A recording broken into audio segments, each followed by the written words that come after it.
আমরা প্রতিটা সময় আমরা ভয়ে থাকি যে দুর্যোগ আয়লা আমফান বুলবুল ইয়াস জস এইগুলোর মানে জল থেকে আমরা নোনা জল আছে বা বৃষ্টি ঝড় ঝাপটায় আমরা খুব ভয়ে থাকি।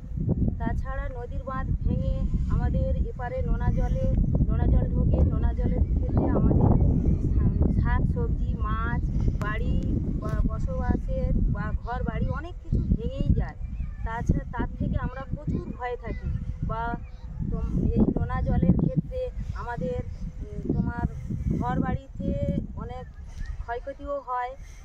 তার থেকে আমাদের শাক সবজি মাছও অনেক মরে যায় বা আমরা খুব খাওয়া অন্ন কষ্টও থাকি।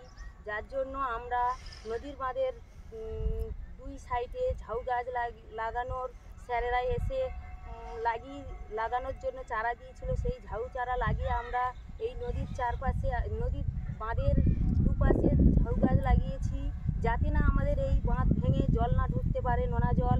যাতে এই ঝাউ গাছ হলে আমাদের ঝাউ চারার থেকে আমাদের নদীর বাঁধের মাটিগুলো শক্ত আগড়ে করে ধরে রাখবে, যাতে নদীর বাঁধটা না ভাঙে।